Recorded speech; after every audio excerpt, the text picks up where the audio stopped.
Hello, hello. My name's Lindsay Brown. Welcome back to my YouTube channel. Okay, guys, today I want to talk about spitting on somebody, right?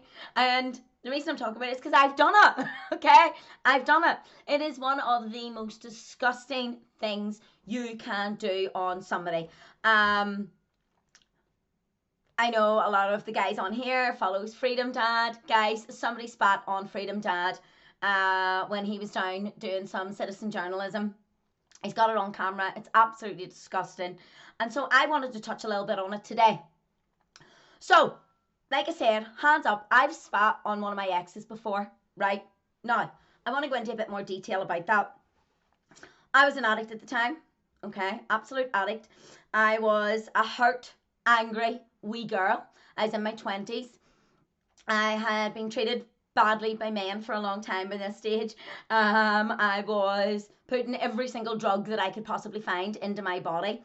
There was a lot of anger that I hadn't dealt with. There was a lot of hurt over the years that I hadn't dealt with at the time. And when you're in these drunken, drug fueled arguments with your partners, ex now, I wonder why. Your emotions are running so high, you get so angry, you're arguing back and forward, and I lost the plot. Okay, I was a crazy person.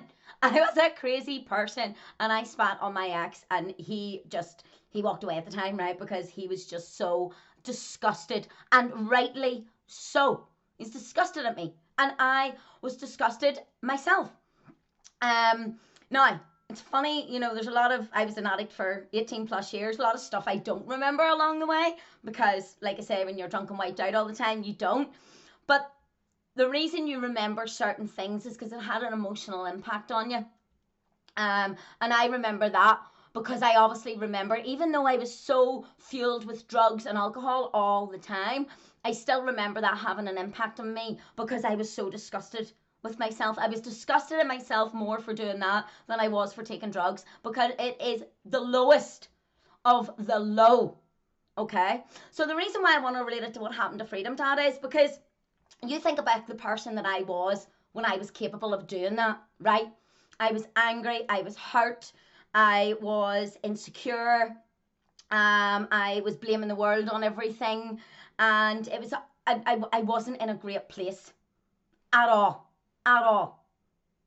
So let's put that to the people here that this guy and the people he's associating himself with.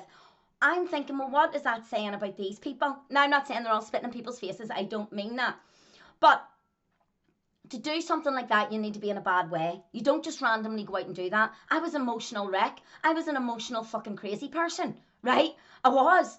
So was that guy an emotional crazy person? I don't know. But to me, it says a lot about the emotions of these people. And it says a lot, for me, I took it out on he was my boyfriend at the time, but I took it out on him. So all the hurt and anger that was within me, I took it out on him by acting like that. And so to me, these guys, with a lot of the hurt and the anger that they have in them, they're taking it out on the citizen journalists and the people that don't fully agree with them.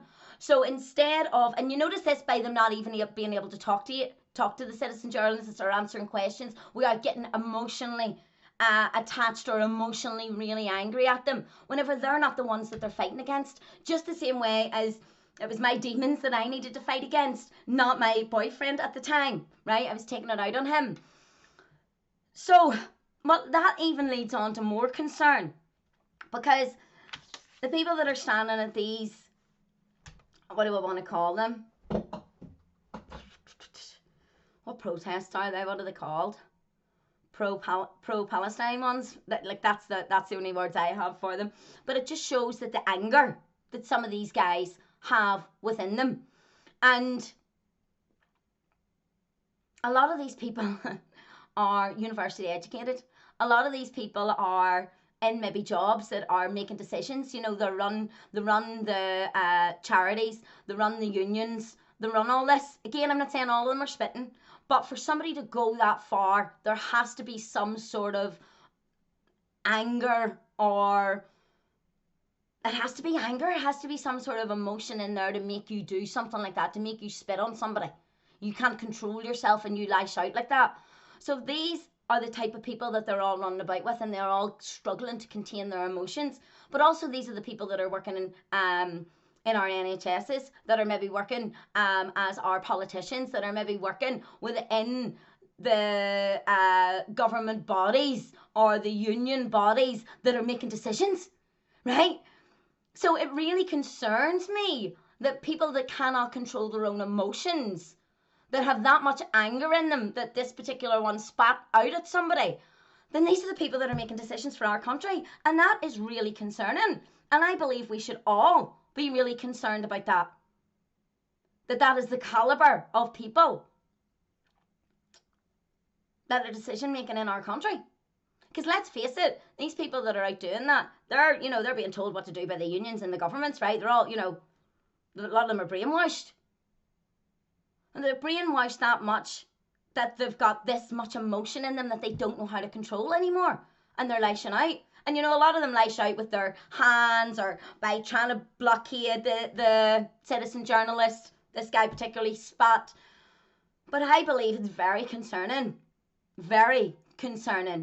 that these type of people are the people that have got a say or are connected to the people that have a say in our country, right? So look, Freedom Dad was amazing, the way he acted, because he can control his emotions, right? So he knows how to act, he knows how to behave himself when he needs to, okay? And that's what a lot of us, what people don't realise, that a lot of us that are from these maybe bad pasts, we've been through so much trauma, we've been through so much that we've learned who we are through our journey. We've learned our identity, and we now know who we are, and we now know how to conduct ourselves. And we now so in touch with our identity of who we truly are that we want to save that. So yeah, guys, look, it's good because it shows they can't control their emotions, but at the same time it is concerning. Thank you so much.